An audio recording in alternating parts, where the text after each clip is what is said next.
que están justamente reclamando, mientras conocemos el impacto del escándalo español. ¿Qué tal? Buenas tardes. ¿Qué tal? Buenas tardes. Primero, da pena que se hable de discapacidad y mediado de presuntas irregularidades, cuando la discapacidad es mucho más que Español, es mucho más que Landis.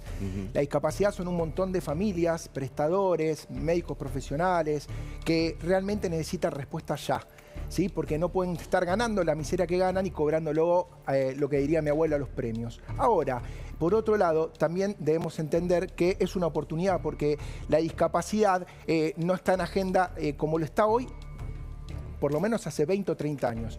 Y también debemos entender que desde los datos, ¿sí? Nunca fue una prioridad para ningún gobierno.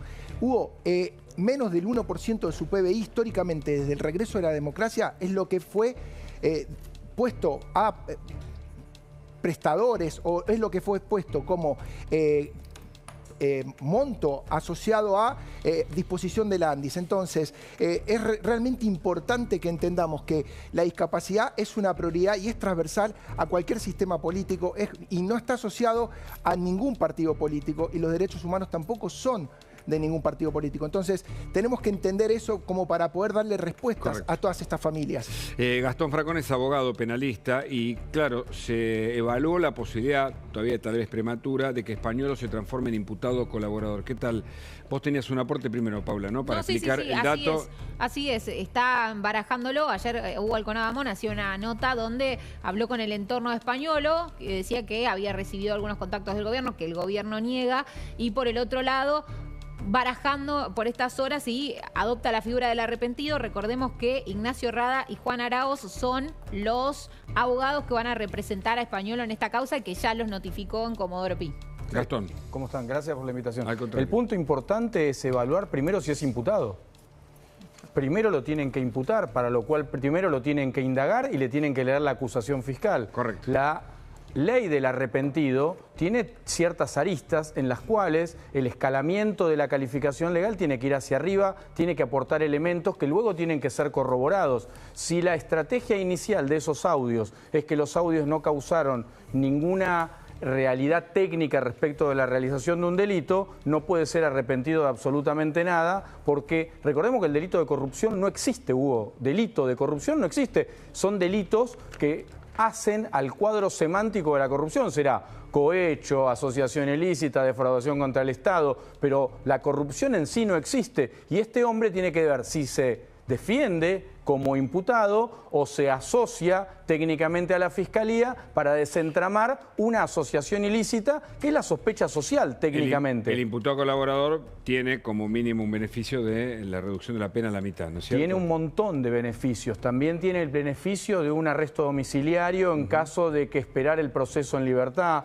Puede tener algunos otros tipos de beneficios en cuanto a llegar hasta siquiera una excarcelación. Pero también. Tiene que aportar cosas contundentes. No solo tiene que aportarlas, tiene que probarlas que existen. O sea, exacto. El simple dicho de Españolo involucrando gente, si no se comprueba que los involucró concretamente, se le cae ese beneficio que hasta puede ser en algún momento transitorio. El imputado colaborador no dura todo el proceso como imputado colaborador en muchos casos. Gracias, Gracias a por la ustedes por la visita, invitación. Muchísimas gracias. ¿Qué semana, María Laura Santillán? Qué gusto estar contigo. ¿Cómo va? ¿Cómo estás, Hugo? Impactados, ¿no? Por tantos hechos. En realidad, hoy ya es un día muy, pero muy caliente. Recordá que al mediodía empezaron los allanamientos, 4 allanamientos simultáneos. Algunos siguen, estamos hablando de las 3 sedes de la Landis y también la droguería suizo-argentina. Pero además se presentó Eduardo Kovaliv, que tenemos la suerte de tener allá en Libares con toda la información, y tenemos el título de la Nación. Es el principal título hasta ahora, la presentación de Eduardo Kovaliv en Comodoro Pi, sorpresivamente con su abogado. Es el papá, no está en funciones ahora, pero es el verdadero dueño, el que creó la droguería suizo-argentina, y se presentó sin ser llamado, Jan, ¿verdad? ¿Cómo va, María Laura, Hugo? Buenas tardes para todos. El título es claro y es obvio. Eduardo Kovalipker, después de una semana, según marcan desde las cercanías de él, por un pico de presión a raíz del estrés que le produjo toda esta situación en que torno a sus hijos, pero que confirman, María Laura y Hugo, que hace 15 años él dejó el directorio de la empresa. Pero bien, quiere saber la justicia qué puede haber en su teléfono celular. ¿Hay conversaciones con sus hijos? ¿Tiene información que puede ser vital para la investigación? Bueno, hace minutos con un abogado, estuvo algunos minutos, se puso a derecho, pero lo importante a esta hora es saber qué puede extraer la justicia. Ya la familia Kovalipker se presentó completa en Comodoro Pi y recordemos que ahora vamos a brindar datos importantes y fundamentales. ¿Qué va a pasar con los teléfonos de cada uno de ellos? Eduardo, uno de los fundadores, técnico químico. Emanuel, que ahora vamos a contar la particularidad de su teléfono celular. Y Jonathan, el hombre que después de una semana se presentó y entregó el teléfono presuntamente y aparentemente de manera apagada y sin la clave de seguridad. Bueno, la familia Kovalipker ahora en conjunto a derecho de la justicia. A ver, es importante contar que entregó el teléfono, más allá de que no esté a cargo Eduardo Kovalipker, este señor mayor, ahora del funcionamiento de la empresa, como entregó un gesto, ¿no? También el teléfono, ¿no? Claro. Exactamente, exactamente. Por eso insisto, lo importante ahora que tiene tanto Picardi como Casanello, la DATIP, es tratar de, porque ahora va a trascender o no María Laura, ¿lo entregó con la clave abierta? ¿O hizo como hizo Emanuel y Jonathan, que directamente entregaron el teléfono, pero apagado, sin la clave, lo que dificulta? Quiero hacer posiblemente con la clave abierta, porque el señor no estaba ni siquiera citado, ni mencionado en nada. Fue de buena voluntad, de buena fe. Para mostrar, claro, que la empresa que él fundó o que de la cual fue parte en toda su historia se pone a disposición de la justicia. Exactamente. A mí lo que me cuentan fuentes vinculadas a la causa es que se va a separar en dos partes. Por un lado, la parte tecnológica, las escuchas, eventualmente lo que aparece en los teléfonos y los contratos, que ahí es donde se va a poner el acento. ¿Cómo fueron los contratos con el Andis? ¿En qué momento se incrementaron? ¿Si hubo sobreprecios? ¿Cómo fue, digamos, esa relación, ¿no?, en la intervención de Españolo a cargo justamente de la agencia? ¿Hay algo más para agregar de los Kovalipker hoy, además de esta novedad que no es menor, ¿no?, de la presencia de este señor que de buena fe se presenta? ¿Algo más sabemos? Yo creo que lo importante, María Laura, a esta hora y que se conoció en las últimas horas es que el teléfono de Emanuel, en teoría, a día de hoy, no se puede extraer la información. Está muy bien que digas hasta el día de hoy porque hay muchos que dicen ya no se puede abrir y no es así. Mira, hoy hablamos con Hugo Sorbo, perito informático que trabaja para el gobierno de la ciudad y nos dijo: a día de hoy ese teléfono, perdón, la firma Samsung, es de última tecnología. Supera su tecnología, su software, su sistema a lo que tienen hoy Celebrite, este sistema israelí, y también otros sistemas que utilizan las fuerzas federales para extraer la copia del teléfono. A día de hoy no es imposible. Hubo una confusión, María Laura, porque todos pensaban, bueno, el teléfono de este señor, de Emanuel Kovalipker, no se va a poder abrir nunca. Bueno, no. No. Es importante aclarar eso. Y tenemos más información sobre eso, porque este sistema israelí tiene permanentes actualizaciones y hay que actualizar también el sistema. Aquí en la Argentina no tenemos las últimas por ahora, pero es cuestión de días nomás de que esto pueda abrirse. Así como estamos, no se puede abrir. La intención es abrirlo. Creo, Hugo, que a esta hora lo más importante, gracias, Jan, que pasa en el día de hoy es de lo que está hablando todo el mundo, que son los audios donde está Karina. Digamos que Karina Milei ha sido grabada en una reunión presencial y que hay una grabación de 50 minutos. Se han pasado algunos segundos que no dicen nada trascendente y por eso no los escuchamos, donde ella se escucha su voz, se reconoce su voz. Es una amenaza o un rumor que ha dado vueltas durante todos estos días. Y ahora se sabe que sí existen porque se fue mostrando una parte a modo de prueba de que existen estos audios, que los tiene el periodismo y que se va a conocer esto, que entiendo que le agrega una preocupación mayor al gobierno. Tenemos la suerte de tener a Facundo Chávez, como siempre. Con información, hay mucha preocupación a partir de todo esto, Facundo. Es así, María Laura. La verdad es que nadie tenía dentro del gobierno la información de que existían grabaciones de Karina y que Karina había sido blanco de grabaciones también clandestinas, como se supone que le pasó a Diego Españolo. Sí. Lo que no se sabe si fue Diego Españolo el responsable de esas grabaciones o si fue otra persona.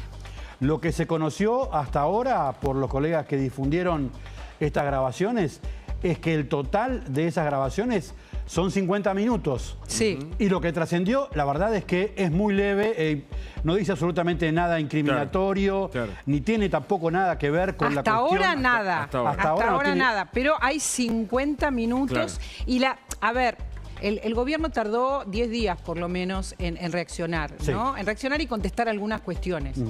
El tema es que ahora lo vuelve a desconcertar esto. Lo vuelve a desconcertar. Porque había encapsulado Españolo, ¿no? Te digo como información y como dato, el presidente se enteró de la existencia de estos audios cuando el canal de streaming los difundió, no lo sabía antes.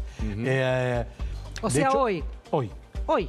O sea, el gobierno se está enterando ahora, hace unas horas, nada más, al mediodía, que existe una grabación de 50 minutos con la voz de Karina Milei. Claro. De Karina Milei, lo que se nota es que el entorno más cercano al poder de la Argentina, al gobierno de la Argentina, estaba perforada su seguridad, que estaba vulnerada la seguridad y el secreto y la reserva de Karina Milei y del presidente Javier Milei. Ahora, a esta altura se presume que puedan ser servicios de inteligencia, ¿no? ¿Los cuentapropistas de siempre o quién? Porque los periodistas que acceden al material acceden obviamente con contacto con fuentes que pueden provenir de ese mundo, ¿no? A ver, cuando uno habla de servicios de inteligencia, uno habla de diferentes cosas, ¿no es cierto? Uno puede pensar en la Secretaría de Inteligencia del Estado, que depende del gobierno, o puede pensar en inteligencia que no responde al gobierno y que no es parte del gobierno. Desde el Ejecutivo lo que están planteando es que nada de lo que está surgiendo pertenece o estuvo en la órbita o en la jurisdicción de nadie del gobierno. Es decir, para hablarlo concreto, en la Argentina se sabe que el gobierno tiene una fractura muy complicada, que no tiene todavía reconciliación y que no tiene acercamiento entre el sector de Santiago Caputo y de Karina Milei. Eso ya está y se conoce y no es un secreto. Ahora, ninguno de esos dos sectores reconoce ni hacia adentro ni tampoco hacia afuera que hayan sido responsables de esta filtración. Hay algunos. No se acusan mutuamente de ser los responsables de haberle proveído a los colegas de estas grabaciones. Eso no quiere decir que no haya inteligencia no oficial o no estatal que esté involucrada en esto, ¿no? Vos sabés que por estas horas también se está escuchando que no son solamente dos las internas, o sea, dos, quiero decir, Santiago Caputo, digamos, para dar un nombre de esta interna, y la de Karina Milei Lule Menem, sino que hay más internas en el gobierno, que hay más personajes que podrían estar transmitiendo estos audios, por ejemplo. Hay versiones que está planteando Marcela Pagano, que puede haber sido Guillermo Francos o gente de su entorno responsable de esto. No hay ninguna prueba, no hay ningún indicio, no hay ningún dato que pueda enhebrar esa especulación con algo concreto y específico. Pero el que lo grabó tenía un plan de ir, digamos, con la técnica de goteo de a poco, ¿no? Bajando los materiales a quien, ¿no? Como para generar... Más allá de que después la justicia tenga que investigar, ¿no? Creo que lo central es lo que dicen los audios, no digamos quién los puso, sino lo que dicen los audios, lo que están contándole a la gente los audios. Independientemente de las internas, independientemente de las responsabilidades. Acá lo relevante es lo que están diciendo los audios que ya trascendieron y que no sabemos si son los últimos, pero con la información que trascendió, esa información le ha hecho un daño político muy profundo al gobierno. Y lo que te decía, y retomando lo de Karina Milei de hoy, que coincido con vos, María, este es un dato de primera magnitud porque confirma que Karina Milei fue blanco de una filtración grave del entorno más cercano, primero. Pero en segundo término, la reacción que hubo dentro del gobierno cuando se conoció esto. El presidente estaba en una entrevista en la Casa Rosada con el hijo de Sarkozy, el hijo del presidente, del expresidente de Francia. Estaba brindándole una entrevista a él, a Louis Sarkozy, cuando empezó a tomar revuelo y empezó a tomar dimensión esta filtración. Un sector del gobierno lo que decía es terrible lo que pasó. es terrible lo que pasó. Y otro sector de gobierno, tal vez más cercano a Karina Milei, decía, no pasa nada, no hay ninguna cosa que pueda decir Karina Milei que sea una cosa incriminatoria o algo que implique alguna ilegalidad o algún hecho ligado con la corrupción. Esta es la estrategia que está planteando desde la presidencia y los sectores más cercanos al jefe de Estado. A ver, no hay ninguna prueba concreta que incrimine ni al presidente, ni a Karina Milei, ni a su entorno más cercano, incluso Lule Menem, que hayan cometido delito. Esta es la posición oficial. Claro, es una posición oficial, vamos a aclararlo. La noticia del momento es esta. Estos audios son novedosos. Hasta ahora no habíamos escuchado que eran solo rumores y ahora sabemos que los audios de Karina Milei existen. Pero por otro lado, cuando vos decís, depende con quién se hable en el gobierno. Sí, claro que si hablas con el sector más oficial, Karina Milei es Milei, Karina Milei, Lule Menem, van a decir que no importa nada. Digamos, es razonable y es verosímil esta idea de que para ellos mejor decir que no importa nada y no manifestarse... Como un argumento de defensa. Como no manifestarse miedosos ni manifestar la zozobra. El resto de los que están muy preocupados, Facundo. Están muy preocupados y como decías vos, no solamente hay dos internas, sino lo que hay cuando se habla con funcionarios, con funcionarios de segunda línea, de tercera línea, lo que hay es, digamos, están tratando de sacarse de encima este escándalo porque Diego Españolo, como ha trascendido, y de hecho la nota de Hugo Alconada Amón lo plantea, Diego Españolo era básicamente un bocón, básicamente una persona que decía cualquier cosa ante cualquier interlocutor y planteaba cosas que no tienen que ver solamente con internas o solamente con recelos de oficina, sino que hablaba de cosas graves que implicaban actos delictivos. Perdón, Hugo, quiero darle entrada a Martín Yebra. Tenemos a Martín Yebra hoy con nosotros. Martín, desde la redacción de La Nación. ¿Qué es lo que estás recibiendo, Martín, de la repercusión en el gobierno para sumar información? Acá creemos que esta es la noticia más importante, que lo que diga Karina Milei en los audios, la verdad es que inquieta, más allá de lo que opine algún funcionario, y que esta es una cuestión que está escalando, ¿no? Buenas tardes, María Laura. ¿Cómo estás? Sí, a ver, acá la gran incógnita, perdón que me vuelve el retorno, la gran incógnita es qué hay en esos audios, ¿no? Porque de lo que se escuchó hasta ahora, esto bien podría ser, no sé, la grabación de una reunión política, de esas que Karina Milei ha convocado infinitas a lo largo de este año y medio de gobierno, en la que quizás uno de los tantos participantes la grabó.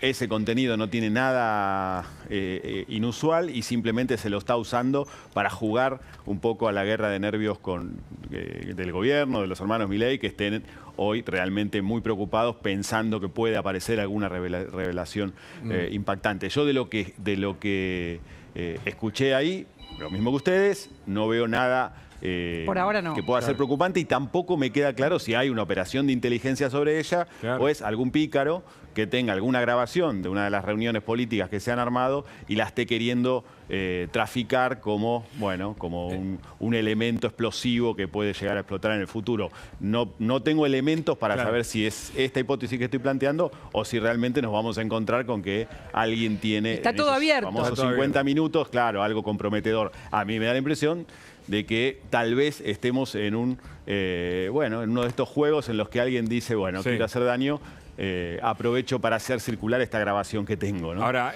ya surgen las primeras encuestas. Recién Subán nos decía aquí que se está analizando el impacto político del caso Españolo dentro del gobierno. Algunas encuestas dicen que está impactando fuerte, otros dicen que mucho menos. ¿Para vos? Bueno, yo todas las encuestas que vi, que son varias, por ejemplo la de Sheila Wilker que se publicó ayer, dan cuenta de un impacto muy fuerte, ¿no? Además, el gobierno venía impactado ya un poquito en julio, pero sobre todo en las primeras semanas de agosto, por los efectos del cierto enfriamiento de la economía, por el impacto sobre todo de los vetos presidenciales, que no son medidas evidentemente agradables y que una parte de la población las considera agresivas hacia sus intereses. O sea, venía venía acumulando una serie de situaciones que le estaban impactando en la imagen positiva al presidente, y esto es un escalón, ¿no? Lo que marcan casi todos los encuestadores es que acá hubo un escalón importante de caída del prestigio del presidente, de las posibilidades electorales incluso del gobierno, que podrían ser afectadas a partir de este escándalo y de la pobre reacción del oficialismo ante el escándalo, ¿no? La incapacidad para encontrar respuestas convincentes en las primeras horas de conocidos los audios de Spagnuolo. Entonces, claro. Evidentemente es un hecho importante, es un hito en esta todavía corta historia del gobierno de Milei en términos de imagen. Algo que dije hace un rato, pero que quiero hacer hincapié. De verdad, lo que hasta ahora se escucha en estos audios de Karina Milei, nosotros no lo ponemos porque para nosotros no tiene relevancia periodística, claro. Podríamos decirlo, está hablando de Todos Unidos, en fin. Fue algo que transmitió un canal de streaming. Hasta ahora no dice absolutamente nada. La cuestión es cuánto a todos nos inquieta, y cuando digo a todos, porque Martín, vos nombraste a algunos encuestadores, todos coinciden en que el 95% del país sabe de qué estamos hablando, ¿no? Sí, es un caso que, te digo, perforó a toda la sociedad, ¿no? A diferencia de Libra, que después, por supuesto, con el paso de los días también tuvo una enorme repercusión, pero que era más difícil de explicar. Claro. Ocurrió en el verano, había una serie de atenuantes que le permitieron al gobierno surfear un poquito mejor el escándalo de Libra. Acá esto fue muy de lleno, impacta directo en el corazón del relato libertario, con el tema de la casta, de la que tanto habla el presidente. Hace un contraste muy fuerte la hipótesis de lo que se refleja detrás de los audios de Spagnuolo con lo que el presidente ofrece como corazón de su oferta política, ¿no? Que es la lucha contra los privilegiados. Y ocurre en el medio de una discusión parlamentaria en la que el gobierno está defendiendo los recortes en el área de discapacidad. Entonces, todo eso junto, lo relativo a la gestión de discapacidad, lo relativo a lo moral, lo relativo al relato oficialista en su esencia, hacen que sea un caso muy simbólico, que tenés audios, que tenés dólares que aparecen en sobres, que tenés una máquina de contar billetes en la casa de un exfuncionario, etc. Tenés todos los elementos. Claro. Tenés todos los elementos. Es muy novelesco todo. Es muy novelesco y es muy coincidente también, pero más allá de eso, tenés todos los elementos, porque digamos que las encuestadores también veían que la gente está en desacuerdo de que se vete la ley, el veto del presidente con la ley de emergencia en discapacidad. Por lo tanto, ahí ya había un punto que no era a favor del gobierno. Después, simultáneamente con estos audios que dan a conocer, como vos decís, el tema de la corrupción, que también está subiendo en la consideración pública. Eso hay que decirlo, ha ido creciendo de a poco, cada vez ocupa un lugar más importante, Martín. Sin duda, aparece en todas las encuestas y en parte estaba en la mochila, ¿no? que acompañaba a Milei en su campaña, esta idea de su candidatura desde fuera de la política, desde la sociedad civil, digamos, como el hombre que venía a luchar contra todo el entramado de corrupción que ha inflado el Estado argentino y ha llevado a la Argentina a la decadencia, ese era un poco su discurso, el corazón de su discurso. Y bueno, visto en el espejo de lo que se escucha decir a Spagnuolo, es un... Bueno, y los agregados, perdón Hugo, el agregado, esto que vos decís, estos agregados que son realmente como la frutilla de la torta, la máquina de cortar, cortar dinero, de cortar dinero. Todo lo simbólico. Los sobres, lo simbólico que no es mentira, son sobres con dinero. Pero lo que implica, digo, tener una máquina, claro, lo que significa en términos del imaginario, ¿no? Una máquina de contar dinero para un funcionario que nada tiene que... O sea, allanamientos que tienen resultados, que te muestran que hay algo turbio por lo pronto en esta droguería. Por lo menos te da indicios de que está pasando algo ahí, ¿no? Y de que si vos sumás los audios y de lo que él habla, el sistema de retornos, y encontrás al empresario que supuestamente es el involucrado con sobres en los que, huyendo de su casa, con sobres que tienen $266.000 y 7 millones de pesos, bueno, y te digo, te da para empezar a Un pensar. dato más, Sí, falta el moño, digamos. Claro, para poner sobre la mesa. La justicia avanza, este es un dato que no había ocurrido en otros momentos, avanza rápidamente, evidentemente, porque hay elementos que el fiscal está analizando y los allanamientos que continúan. Ahora, Facundo, para preguntarte, ¿cuál es el próximo paso del gobierno, vos que estás cerca de esa información? ¿Piensa denunciar a Españolo o desistió de esa idea? Lo va a denunciar, es una decisión que está tomada por el propio presidente Javier Milei. Están tratando de encontrar la forma, el encuadre jurídico. Nosotros lo contamos la semana pasada, el viernes. Creo que también en el programa que hacemos juntos el sábado, que vos conducís, Hugo, también contamos la idea esta, que la tenía el gobierno, que la tenía frisada, pero que después en una reunión que ocurrió el martes, el presidente tomó la decisión de avanzar judicialmente contra Españolo con dos andariveles muy concretos. Primero, decir que todo es mentira, primero. Sí. Y segundo, decir que lo va a llevar a la justicia para demostrar que es mentira. Ahora, perdón, Facundo, ¿por qué todavía esto no sucedió? Porque, primero porque no se sabe todavía si existe algún tipo de prueba o dato que pueda incriminar a alguien del entorno, porque si bien Guillermo Franco planteó una defensa de Lule Menem, tampoco están poniendo las manos en el fuego por Lule Menem. Pero hay una defensa de Lule Menem, consideran que es irreprochable, pero van a esperar primero los primeros pasos que tenga la justicia y en segundo término, cuando el gobierno considere que los primeros pasos de la justicia están agotados, el gobierno va a avanzar con esta denuncia. O sea, la contra denuncia Españolo viene después de que el gobierno vea si están las pruebas para involucrar a Lule Menem. Si existen pruebas que puedan salpicar a alguien del gobierno o a alguien del entorno. ¿A Lule Menem o a Karina Milei? A Lule Menem u otras personas del gobierno. O sea, ellos van a esperar saber, conocer un poco más del expediente, a ver cuánto se los puede incriminar. Y si se los incrimina, si hay pruebas, ¿desiste de lo que planteaba Hugo de las denuncias, Milei? Acá lo que hay es dos tiempos. Un tiempo que es el tiempo jurídico de los tribunales y otro el tiempo político. El gobierno, Javier Milei, tomó la decisión de avanzar con esto, pero el equipo jurídico del presidente requiere determinados elementos para poder tomar esta decisión. Y hay un encuadre jurídico muy concreto que puede ser denunciarlo por incumplimiento de los deberes de funcionario público. Claro. Si existen en la auditoría que se está haciendo en Andis algún dato que lo incrimine al propio Españolo. Pero lo otro que quiere denunciar y que el gobierno lo está terminando de definir es la posibilidad de denunciarlo por calumnias e injurias en caso de que Españolo presente en tribunales algún tipo de acusación personal contra Karina Milei o contra el presidente Javier Milei. Eso todavía no está resuelto porque depende sobre todo de Diego Españolo, de lo que quiera hacer y de hacia quién quiera direccionar las acusaciones. Esto me parece que es muy relevante. Nosotros no podemos dar por cierta una denuncia del presidente porque el presidente no sabe si va a denunciar. Depende de lo que encuentre, las pruebas que haya. Entiendo que si hay pruebas, si hay cosas que complican a Karina Milei o a Lule Menem, no va a poder presentar una denuncia contra Españolo por calumnias e injurias. A ver, la decisión política que tomó el presidente es hacer eso. Es lanzar una ofensiva judicial contra el presidente.